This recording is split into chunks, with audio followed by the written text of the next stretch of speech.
American Express has some of the best credit card offerings that fit perfectly into my current credit card strategy, whether it be the different spend categories, some of the credits associated with each card, and outside of the massive sign-up bonuses, just really the long-term value that I can see from holding several of their cards long-term. Everyone may not agree with my own opinion on Amex, that being that their cards really do work for us, especially given some of the recent changes like the refresh that went on last year with the Gold card, and now the rumored changes with both the business and personal platinum cards set to be refreshed later here in 2025. And I don't want to make this a prediction video about that platinum card refresh. There's plenty of those out there right now. But what I will say is I truly do believe that those credits that should be coming to the card with that higher annual fee will again work for us in the way that we would normally spend, where we can extrapolate even more value out of that card. In this video, I'll walk you through my updated credit card roadmap and why I'm planning on climbing the Amex ladder here in 2025. I've been an American Express card holder since all the way back in 2018 when I first applied for the Delta Gold card, which I later ended up upgrading to the Delta Platinum, then down to the Blue, and now I'm back to the Gold. So as an existing American Express card holder,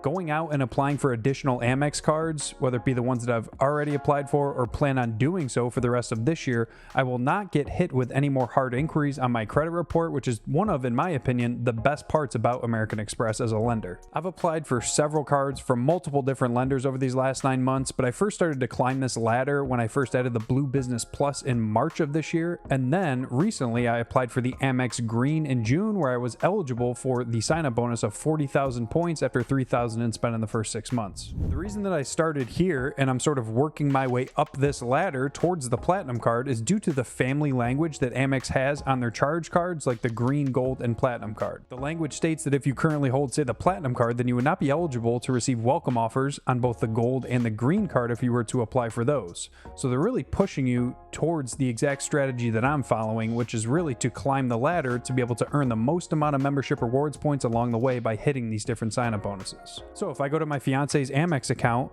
and she currently holds the Amex Gold card, if I go into the Amex Green card and look at the offer terms for going out and applying for that card, you'll clearly see that she would not be eligible to receive this welcome bonus, which is laid out clearly in plain text right at the top. Now, if you've been following along the channel, first, I really appreciate it and thank you so much for doing so, but you might remember that I was actually stuck in American Express pop-up jail back in April when I went to go out and apply for the Amex Green card. And looking back on not just that application, but really my credit card strategy overall over these last several months, I know that I've been applying for cards probably too frequently, and I've been overly aggressive just trying to hit welcome offers with all of our wedding spend, and I really wouldn't recommend anyone follow exactly what I'm doing, especially with how frequently I've been applying. So I was fairly confident going into this application in June that I would get hit with that dreaded pop-up window, and sure enough, it popped up right after I hit submit. So I had actually been doing some research over the last couple of months on sort of how to work your way around pop-up jail, and there's a lot of info out there in other videos from other creators. I would say make sure you do your own research, try out a couple of those different methods to be able to get around that pop-up window so you are eligible for the welcome offer. And I owe a very special shout out to my man Joe Barretto at the Credit Card Connection. Make sure you check out his channel for his help with the method that actually worked for me. So fortunately, I was approved again, all thanks to Joe, and right now I'm actually spending towards that $3,000 minimum spend to get the 40,000 membership rewards points. The Green card is not one that I plan on holding past year one. It's really just for that welcome offer, and even when you get down to some of the different benefits with this card, it has a $150 annual fee. However, you can offset that with the $199 Clear Plus credit. I have that credit on several other cards at this point, so applying the $199 to my effective annual fee for this card just doesn't really make sense. And although it has some strong spending multipliers, like the 3x back on dining, for example, for us, going back to my fiance, she has the Amex Gold, so we're earning 4x back on that category. And then when it comes to things like travel and transit, which both earn 3x back on the Amex Green card, I currently have the Inc. Preferred card. That travel category, where we do spend a decent amount every year, is one of those that I really like to keep with Chase. It's a great way of just making sure I'm constantly earning Chase Ultimate Rewards points, so it's another category, at least in the long term, that I don't really see myself using with the Amex Green. So although this card isn't necessarily a perfect fit for us and doesn't really fill a gap that's currently in our wallet, I think there's nothing wrong with going out and chasing sign-up bonuses, then canceling a card after year one if it doesn't make sense for you, which is exactly what I plan on doing with this card. But again, going back to that family language, in order to maximize the amount of membership rewards points that I'm earning here in 2025, it's very important to start with the Amex Green. So there were 3 key reasons that I went for this card first. Again, that family language to make sure I could get the welcome offer. The second being to see if I could actually get out of pop-up jail and testing out a couple of the methods that I found online. And the third being an Amex corporate cardholder benefit that I'm actually eligible for with the corporate green card that I have for my full-time job. If you're a corporate Amex cardholder, you may be eligible for a benefit that actually gives you a statement credit for personal card annual fees. If you log into your Amex account and under the cards section, under the corporate programs, you can see there's a lot of different benefits that you can get from being a corporate cardholder, but all the way at the bottom here, you can see this personal card annual credit. After filling out your corporate card information, if you go ahead and click view my offers, on the very next screen, you'll see that depending on which card that you have, and I'm not entirely sure who exactly is eligible to receive this credit, but you can receive all the way up to $150 back in the form of statement credits when applying for a personal card through this link. For that platinum card, you can see here that you're getting $150 back. For the gold card, you're getting $100. For the green, you're getting a $75 credit. And for the blue cash preferred, you're getting a $50 statement credit. They clearly state in the terms that you need to apply directly through that link to be eligible to receive the credit.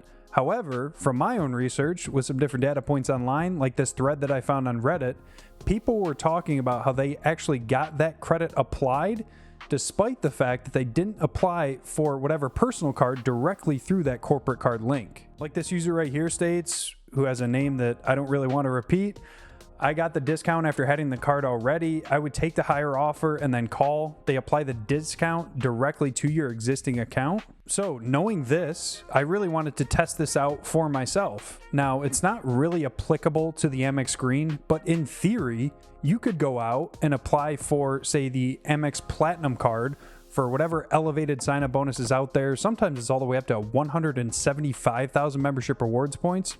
You could hit that highest ever sign-up bonus, and then after the fact, you could go back to Amex, whether it be calling them up or chatting with them online, and have them apply that statement credit to your account on the back end. So I thought that the green was the perfect card to test this theory on if you really needed to apply through that corporate link or not.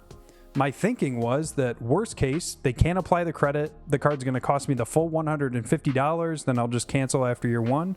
But if it does work, then despite the card not having a credit that really works for me, if I'm able to get this statement credit applied, it's only going to cost me $75 for that 40,000 membership reward point welcome offer. So after a little bit of back and forth through the Amex chat with their support team, I answered a couple of questions, clarified a couple things, and I just let them know that I had this corporate green card. They didn't even require me to enter any of my information for that card. I think they just looked me up based on my social security number, and I was hit with the message that I would be eligible to receive that statement credit, which of course I accepted. Now that I know that this is true, again, I never really trust anything from Reddit, but having tried it for myself, I'm now free to go out and chase elevated offers when I'm ready to apply for the gold or the platinum card, knowing that I can get this credit applied on the back end. However, I will still have to work my way around Amex pop-up jail. While the green may not be the best fit for us long-term, when it comes to the Amex Gold and the credits that are offered on that card, which I cover in a separate video, those make all the sense in the world the way that we had been spending even before we had the Amex Gold card, and we can almost get the full value out of most of those credits. Not only are we earning 4x back on both dining and US supermarkets, which are in our top 3 spending categories outside of rent, but we're also looking at a card that's right now giving us $19 in positive value. As I mentioned, my fiance currently holds the Amex Gold. When I really just wanted to get her involved in the credit card game, she was eligible for an elevated sign-up bonus, and I got set up as an authorized user on her account. But once I go out and apply, and now that I know that I'm eligible to receive this corporate statement credit, you can see that we're already getting positive value, but once I apply this to the effective annual fee, we're looking at almost $120 worth of value out of this card. Even when I go out and apply and hopefully get approved with a welcome offer for the gold, I don't really see a need to cancel hers right away, especially knowing that she was actually stuck in pop-up jail back in April, exactly at the same time that I was. And knowing that she's maybe not in the best graces with Amex right now, I don't want to go out and cancel a card this fall and just put her deeper into that pop-up jail, whatever that even looks like. She might be stuck all the way down in the dungeon. I want to hopefully keep her eligible to receive a welcome offer on the Amex Business Gold card, which right now in her account is offering 175,000 points. And knowing how easily we use these credits, most of them we use without even thinking about it, holding 2 Amex Golds and just doubling up on the Uber credits that go into my Uber account, none of that should be an issue when it comes to actually using the credits. However, looking ahead to 3 years in the future, I think having 2 Amex Golds with all these credits will just be too much to manage. So I don't know exactly when, but we will probably end up canceling her card in a couple years. When looking at the personal platinum card, despite not having it, I've already sort of worked through what my effective annual fee could be. And whether it's the Fine Hotels and Resorts credits, the airline fee credit, the Uber cash from that card, or the monthly digital entertainment credit, we're looking right now at possibly getting $145 of positive value. So similar to the gold, if I apply the statement credit that I'm eligible for of $150, we're now looking at getting almost $300 worth of positive value out of this card. Let's say I could just forget to use the airline fee credit. I'm still looking at positive value with the personal platinum card. So more to come on what that refresh looks like. We know it's coming at some point later in 2025, what that new annual fee is going to be. And I'll have to go back and sort of reassess what my effective annual fee could be with that card.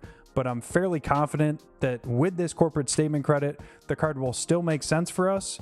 And I think this, along with the Gold and the Blue Business Plus, those will be 3 cards that I don't see us ever canceling, at least for the next several years. And real quick, I just wanted to say that I'm very excited to announce that I just launched my brand new website, thejordanrulesforcredit.com, where you can find all my new merch, the road mapping tool that I was using in this video to stay organized with all the credit cards that both my fiance and I have. That one's on there as well that you can get completely for free. And make sure you join the email list if you want to stay in the loop on different channel updates, what's going on in my personal life, new merch drops, and much, much more. If you do decide to check out the website, please make sure you let me know so I can thank you personally. I'd really appreciate that. But at the very least, make sure that you support the channel by liking this video and subscribing down below. If you want to see me break down the Amex Gold and why I make the argument that it may be the best credit card that we have in our setup right now, make sure you check out this video next. Or if you want to see me break down some other cards that we currently have, make sure you check out this video instead. As always, thank you so much for however you decide to support the channel, even if it's as simple as clicking on and watching the video. I really do appreciate every single one of you guys, and I look forward to seeing you in the next one. Go Bills.